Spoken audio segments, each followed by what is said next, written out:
Meltdown, Part 4 of our investigation of the orgy of greed and recklessness that drove the world into financial collapse. Only now are the hard questions being asked. Only now are the key players being held to account. In this hour, after the fall, the sheikh who pretends the crash never happened. Dubai, in many ways, was a state pyramid scheme, a state Ponzi. The Wall Street king charged with fraud. Sounds to me a little bit like selling a car with faulty brakes and then buying an insurance policy on the buyer of those cars. The congresswoman who wants to jail the bankers. You can go after their 7 homes, their yachts. And the world leaders who want a rethinking of capitalism. We are going to be in a mess that's going to make today look like a picnic. Meltdown, the secret history of the global financial collapse.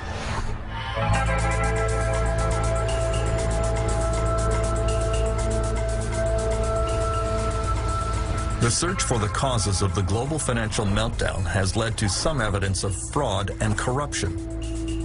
In the city, the financial district of London, England, during the boom, the wild partying and flaunted excess of the banking world became legendary. Then a deep throat appeared, someone who was telling tales out of school that could get everyone in trouble.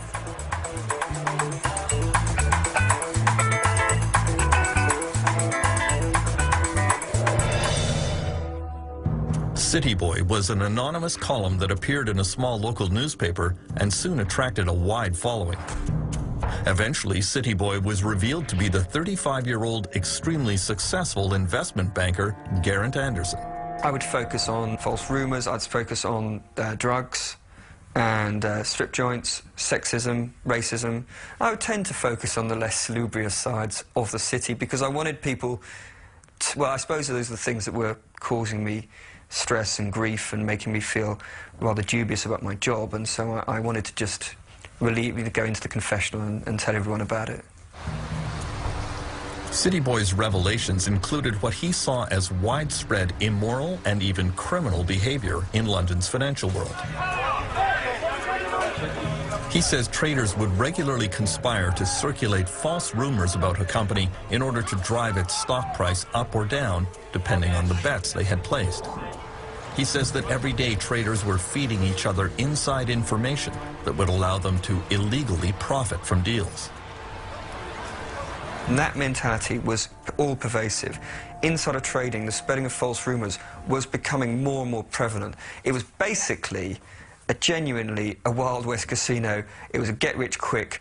The good times are going to stop rolling at any minute. We've got to make our money. And I found it quite disgusting in a way. I had a very religious background. My grandparents are missionaries. My father was a Labour MP. I was a hippie. What the hell was I doing in this world? The low-level fraud revealed in Britain was nothing compared to the behavior discovered at senior corporate levels in America.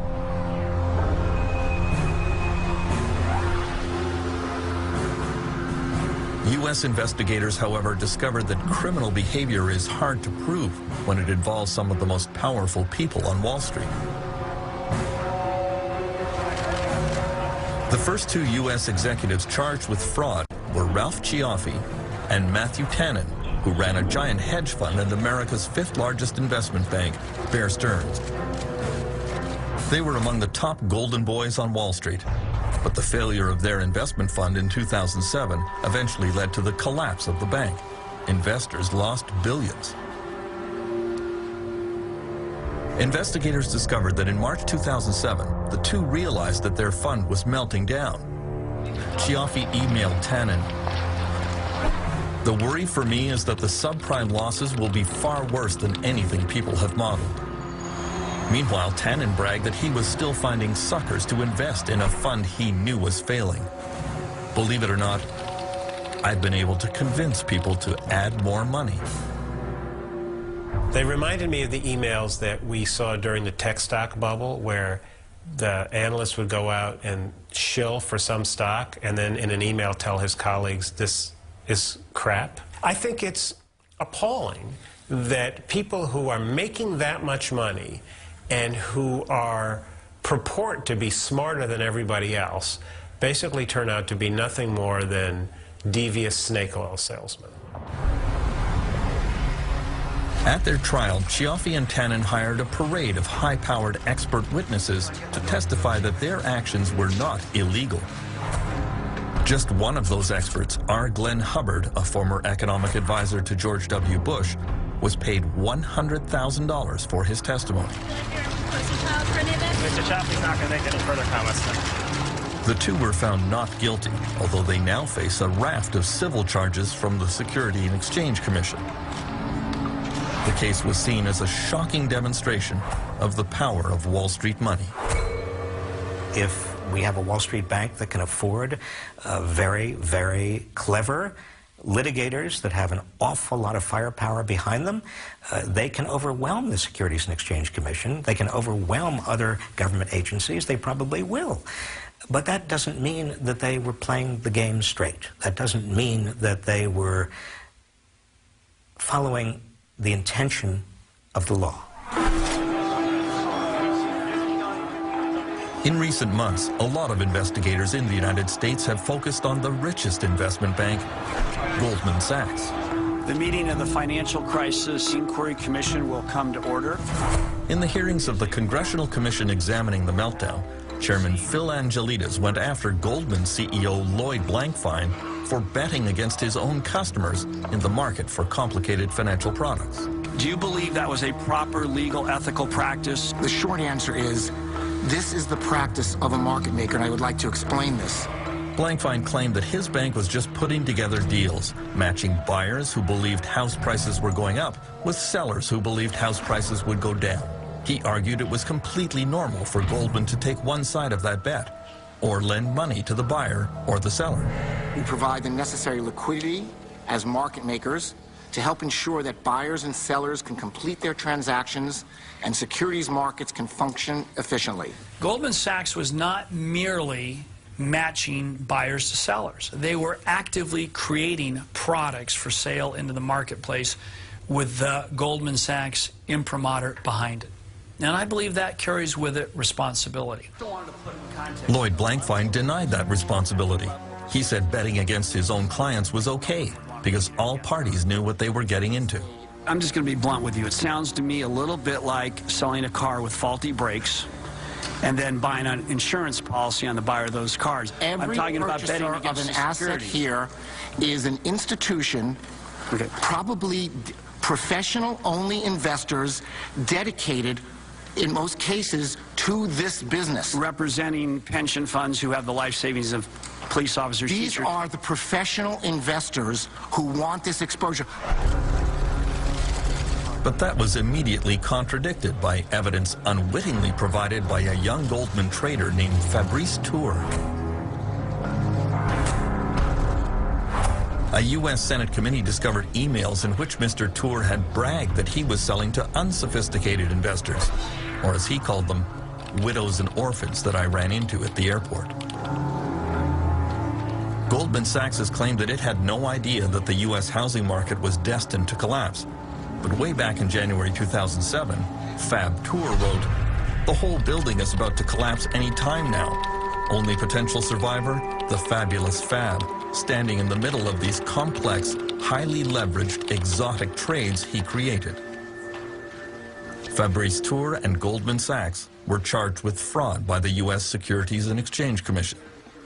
I deny categorically the SEC's allegations, and I will defend myself in court against this false claim.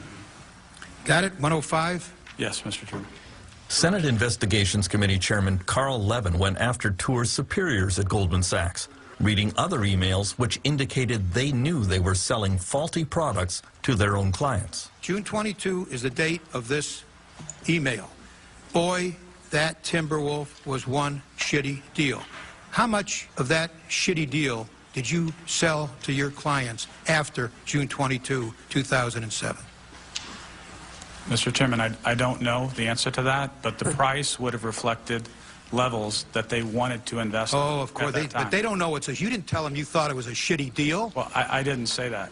Come on, Mr. Sparks. Well, Mr. Chairman... Should Goldman Sachs be trying to sell... And by the way, it sold it, a lot of it, after that date. Should Goldman Sachs be trying to sell a shitty deal? Well, Can you answer Again, I that didn't one? use those Can you words. answer that one, yes or no? I mean, we expect, I think, when we go into the hardware store or when we go into the toy store for our children, that when we buy products, that they're good products and that the people selling them stand behind them. It's really the nature of responsibility in a society and an economy.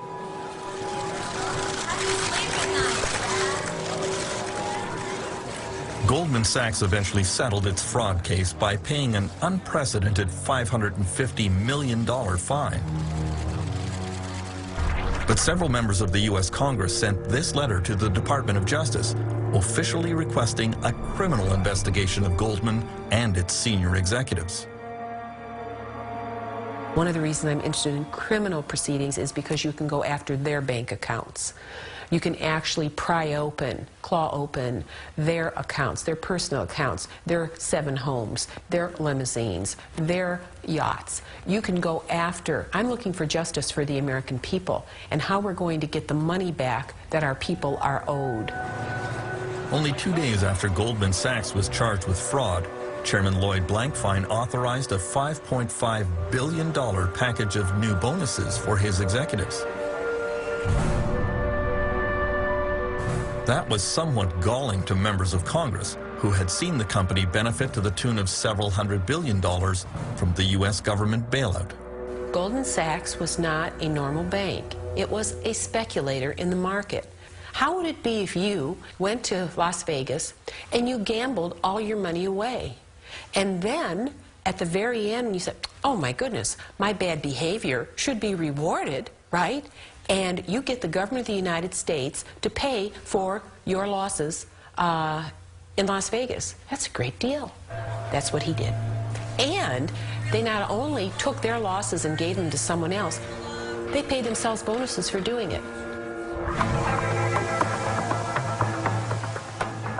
The search for fraud and corruption behind the meltdown was also underway in Europe, where some high-level con artists are going right back to business.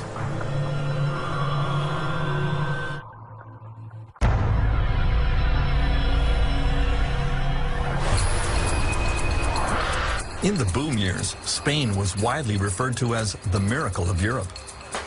There were more houses built here than France, Germany, and several other European countries combined. But now we know there was a great deal of greed and corruption beneath the surface. Among the brightest stars of the real estate boom here was Francisco Hernando, a true Spanish success story. He lived a flamboyant lifestyle, surrounded by his motorcycle racing team, his corporate jets, and his private yacht. Not just any yacht, but a 236 feet long, costing $80 million, the biggest, most expensive yacht in Spain.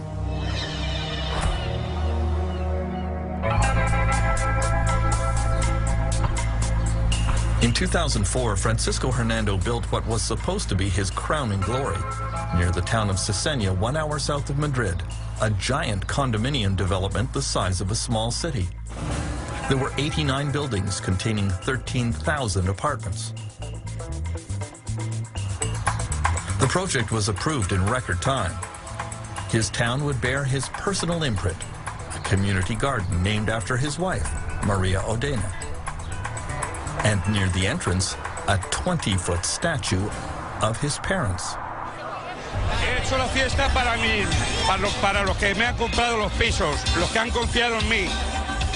At the gala unveiling of the project, Hernando was treated like a rock star by the Spanish media. Then a young reporter started to examine the story more closely. Bueno, así a primeras dices, pues qué bien, ¿no? Everyone was saying, wow, that's great, that's wonderful, he's a self-made man. El problema es cuando te metes en esa historia y empiezas a The problem is when you dig deeper into the story, you discover that the project was approved in record time with no provision for things like water, roads, health facilities, all things that should be provided for families living there.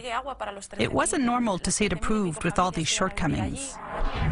Alejandro Ramon soon discovered that the Cesena project had been arranged with massive bribes to the mayor of the nearby town. The mayor was arrested. Journalists investigating Francisco Hernando's previous projects found a similar trail of corruption and bribery. He did not welcome this new brand of media attention. Today, Hernando's showcase development of Cesena is a ghost town. Without all the proper hookups for water and sewage, very few people could actually move in. There is just one empty building after another, connected by deserted streets. Because of the meltdown, the market for condominiums has collapsed. Francisco Hernando has evaded prosecution because Spanish police have not yet been able to prove that he was the source of all the bribes. In a fit of pique, he announced that he's taking his business out of Spain and moving to Equatorial Guinea, where he is already involved in another scandal. We've seen this guy do the same thing over and over now in different countries. I don't know if this guy knows how to do it any other way. Maybe that's just how he does things. Over the last 2 years, criminal investigations in Spain have resulted in dozens of arrests. In the city of Marbella, almost the entire town council stands accused of accepting bribes from real estate developers. Because of the meltdown, 2/3 of Spanish municipalities are now facing bankruptcy. The crash has been even more spectacular in a bigger real estate boomtown.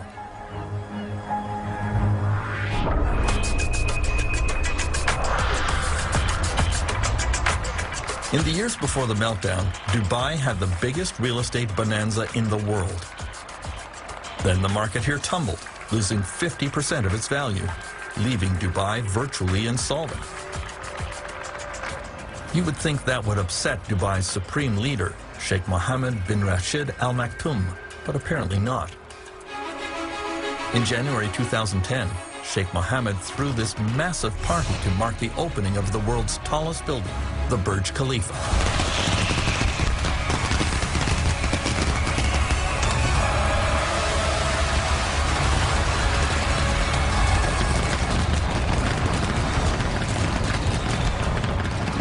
Sheikh Mohammed calls himself Dubai's CEO. He always claimed that he ran his government according to strict business principles, but now many are quietly questioning his judgment and his leadership. Well, I think when you portray yourself as the CEO of Dubai Inc., if a company goes bust and disgraces itself and leaves a lot of people indebted, normally, in order any restructuring, the CEO has to be replaced.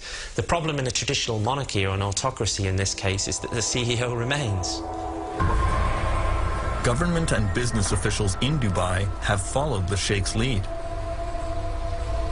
At the top of the Burj Tower on the day it opened, excited that all of you are the first group of people to actually come to the Burj at the top.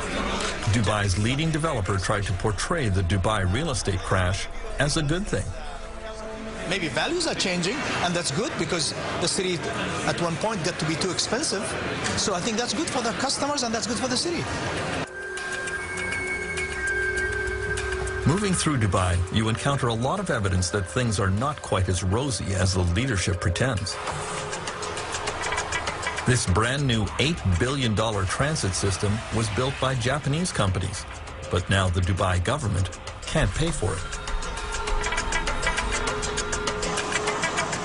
The Japanese are being offered a few cents on the dollar over a period of many years.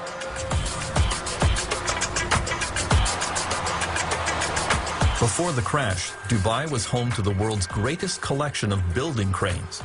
But now the construction sites have ground to a virtual halt.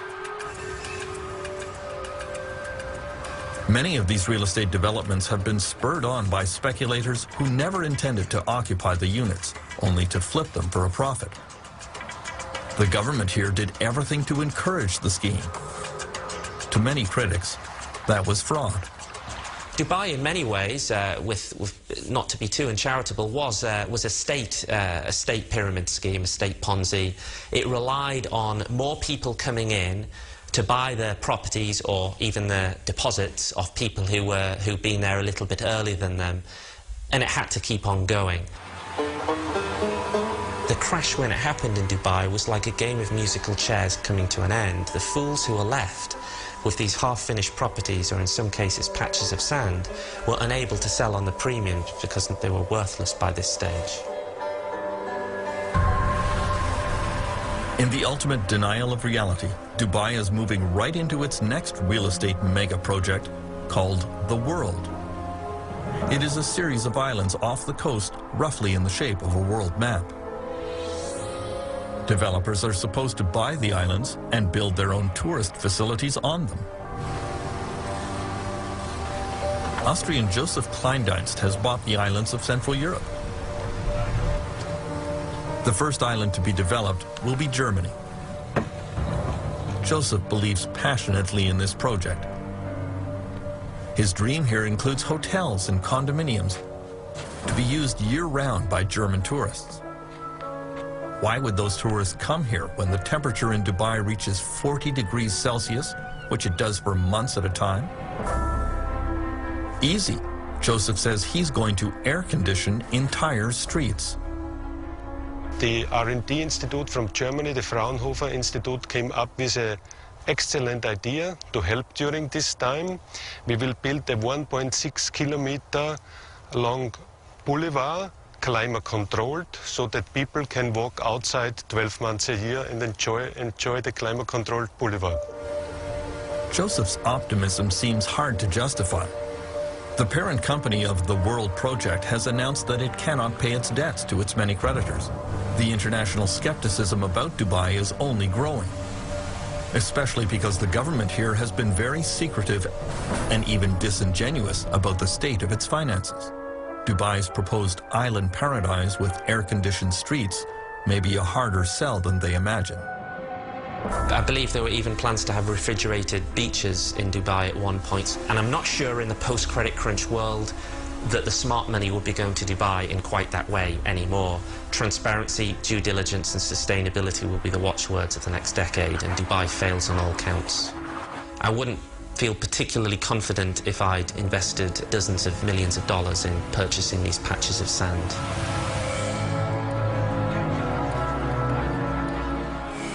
While Sheikh Mohammed tries to pretend that the meltdown never happened, other world leaders are trying to get to the root of the problem. There have been some very tough questions, including one from an unexpected source.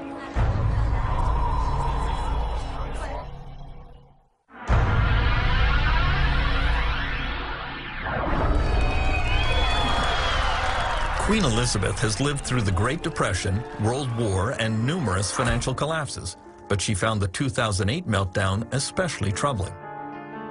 A few weeks after the crash, she decided to make her first ever visit to the London School of Economics. For a few minutes, she made polite conversation with her hosts and then surprised them with a tough question about the financial crisis. If they were all so smart, why did nobody notice it coming? The staff at the LSE were somewhat flummoxed by the question and eventually wrote to the Queen that it was a failure of imagination. Martin Wolf of the Financial Times of London, considered one of the foremost economic minds in Britain, has a more intriguing answer. We will never foresee these things because the system is ultimately just too complicated for anybody really to understand. The economy is an extremely complex, adaptive system. In fact, I think it is the most complex system we know. It has the complexity of billions of people engaged, producing billions of products over time and space.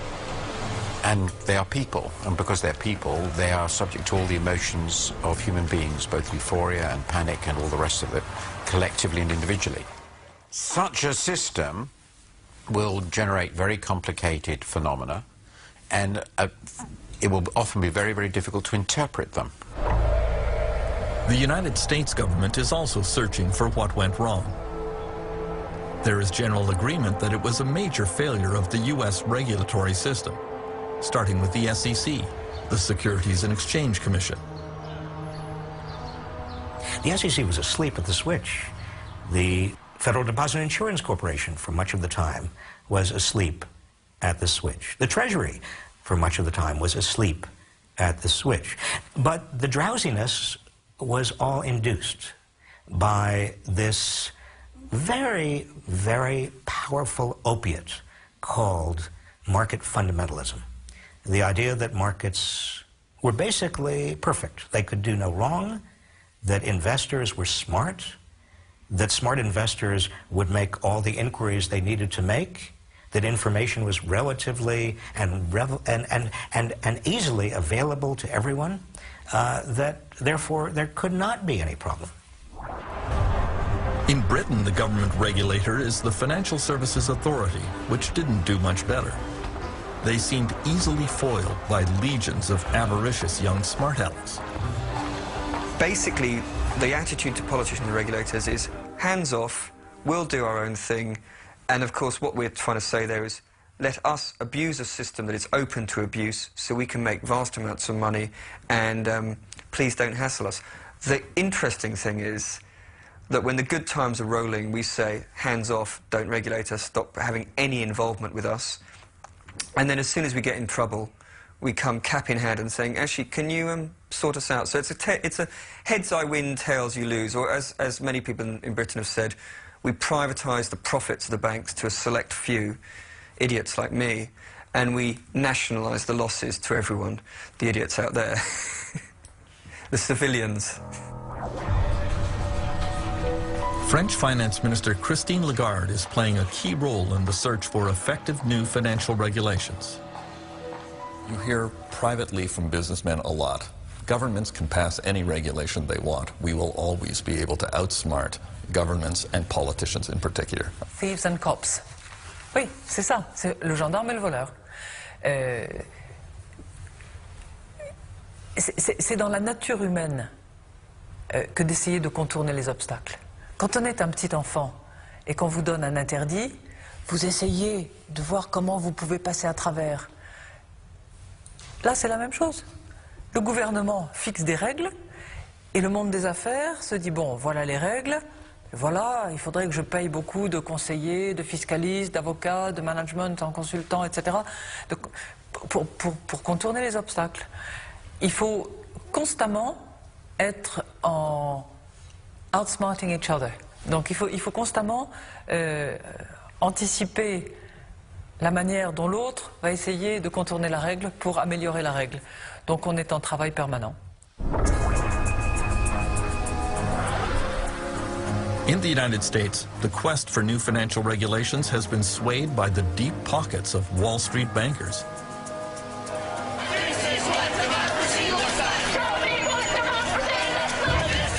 There was real anger at the banks after the meltdown and widespread demand to hold Wall Street accountable. We know the financial industry is spending $1.4 million a day right here on K Street to kill legislation up on Capitol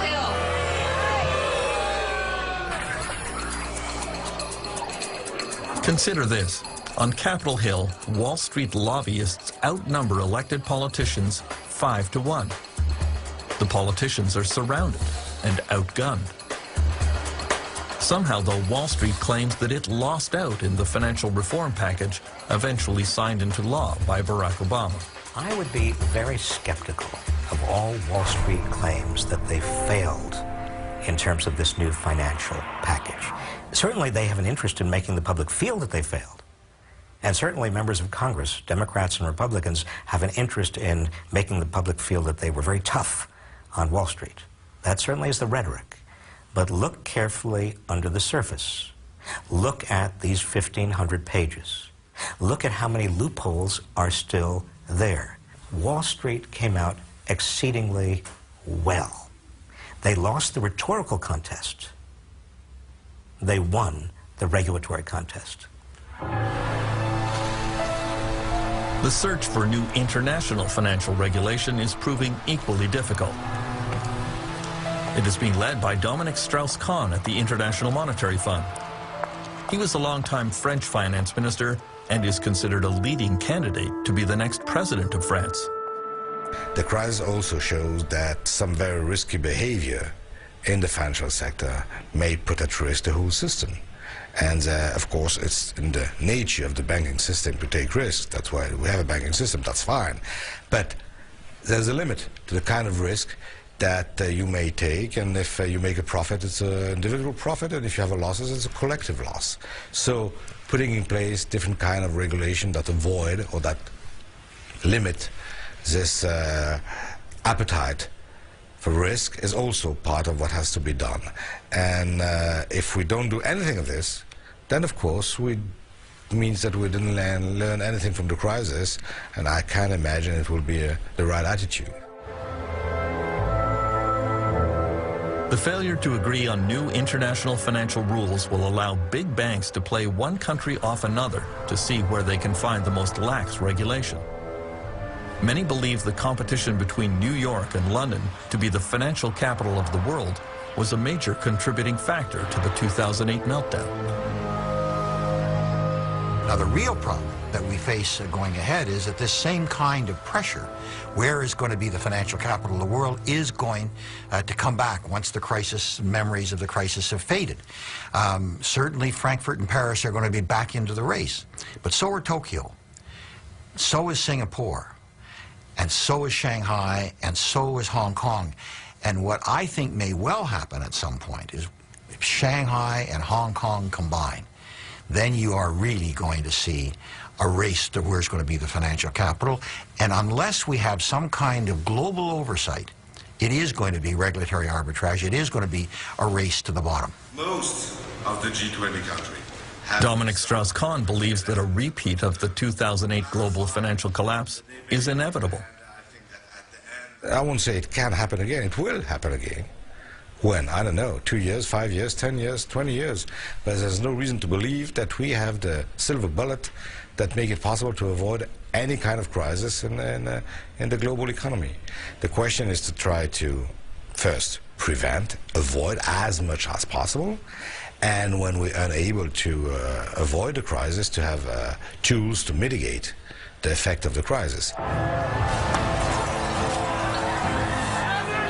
While politicians argued over regulations which might prevent the next global crisis, along came an explosion which made everyone think it was already here.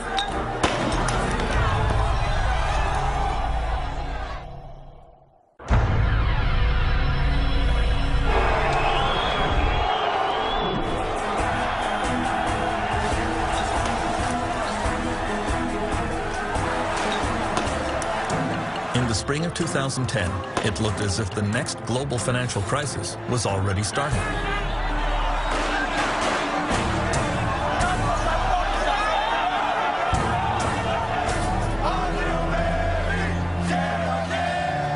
The government of Greece had sunk dangerously into debt and would no longer be able to pay its creditors.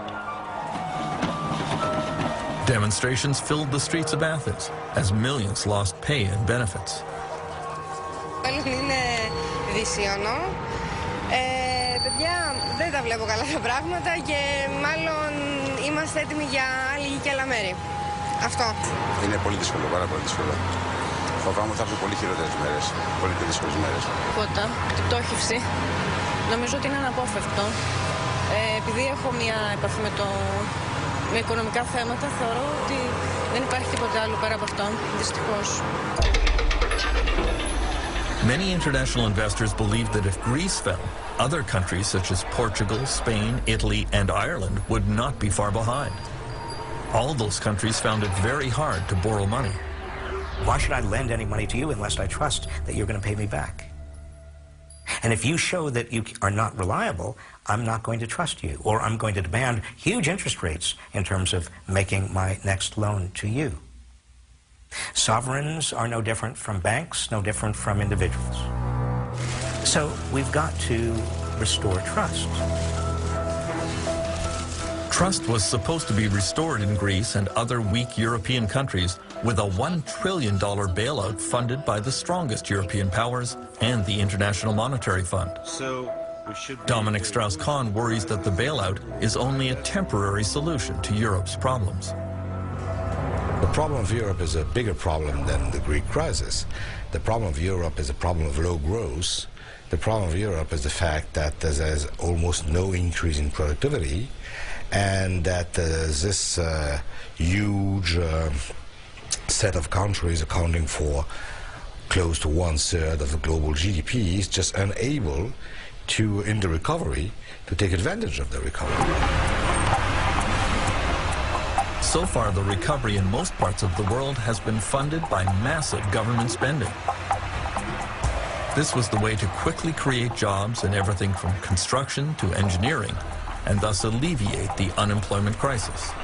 Now, a lot of people would say you're just putting off the pain for a later date, and indeed we are. What we're doing is those governments are taking on debt to do that, and it's our children and grandchildren who presumably will eventually have to repay that debt in order to finance our little rescue today, which might not work and might only put things, put a day of reckoning off for another couple of years.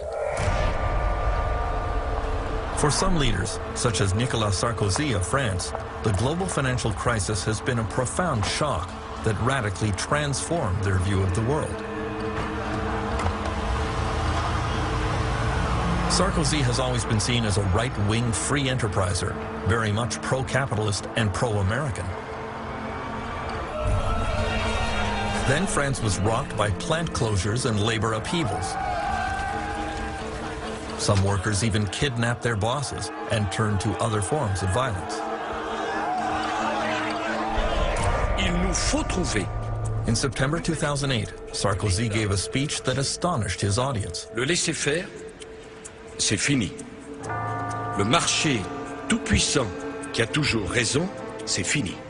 Je vous l'ai dit, je crois qu'on a tous changé au travers de cette crise. Et en même temps que la bulle immobilière et que la bulle financière s'est dégonflée, ça nous a tous permis de faire un peu un examen de conscience de la création de valeur, de la répartition des ressources, de l'allocation des richesses, de la stratégie des pays les uns à l'égard des autres, de la mesure du bien-être. Je crois que sur tous ces points-là, nous avons tous évolué, le président de la République aussi. Ce sont des principes simples sur lesquels je ne céderai pas. President Sarkozy has asked some of the world's leading economists to come up with new ways of measuring growth and prosperity, to give greater consideration to the environment and quality of life. He wants a rethinking of capitalism. What gets measured gets done.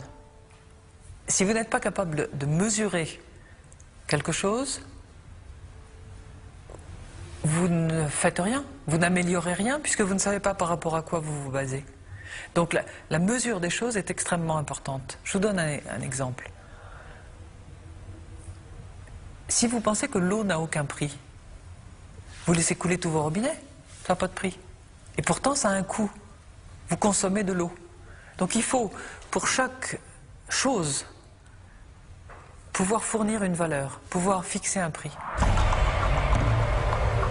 While many Western nations are rethinking capitalism, China is embracing it with a fervor that could prove dangerous.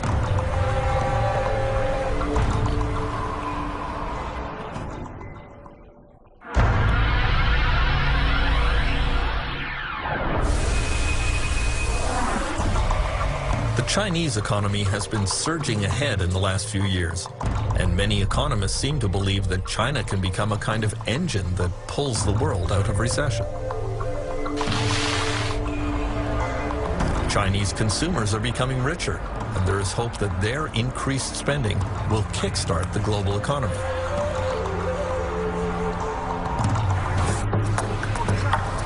On the other hand, there is widespread concern that the next real estate bubble that will lead to the next global meltdown is already inflating here. In the world's largest municipality, Chongqing, you see the construction of an endless supply of apartments right beside other apartment buildings that are largely unoccupied. Scenes eerily familiar from the real estate bubble which preceded the 2008 meltdown in Dubai and elsewhere.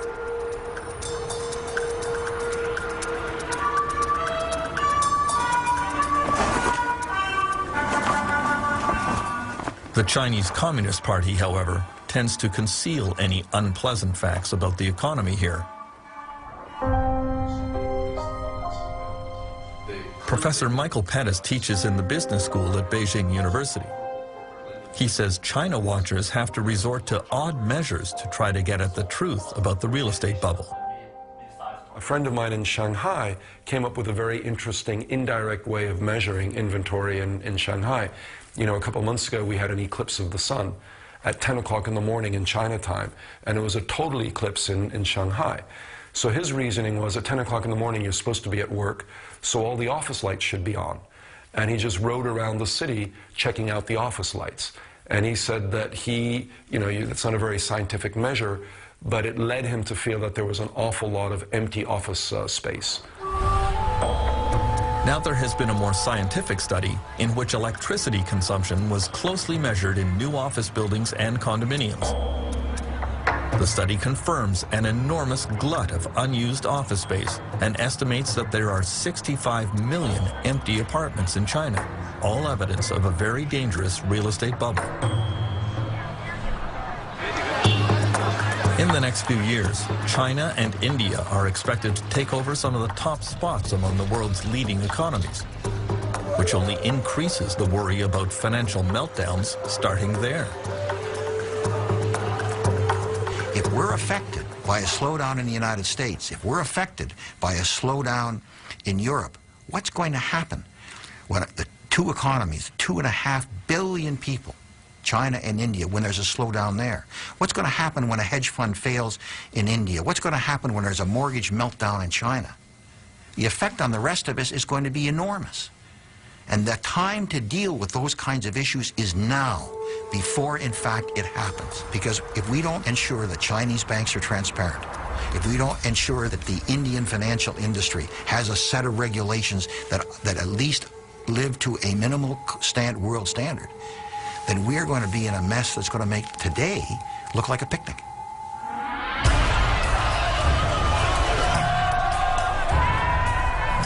In the last 2 years, Canadians learned about the power and unpredictability of a financial crisis.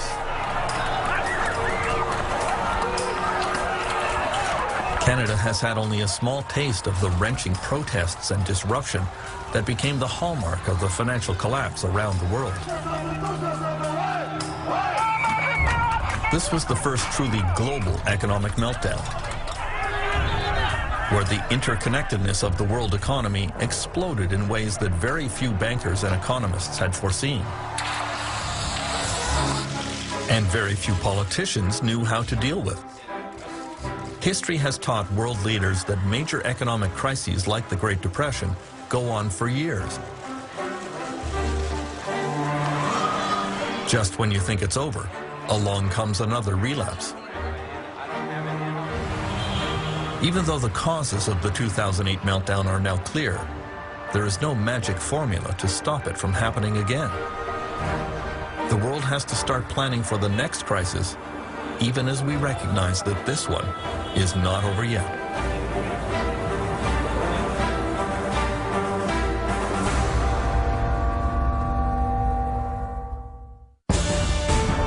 In 2 weeks on Doxo, they are unique in every way. Conjoined sisters in BC have challenged the medical world and society at large. Everybody's going to see them as freaks. They're special little girls and we love them. Incredibly, they seem to share each other's senses. They can definitely see and feel what each other's doing. Fascinating is an understatement. Twins who share a brain. Next time on Doxo.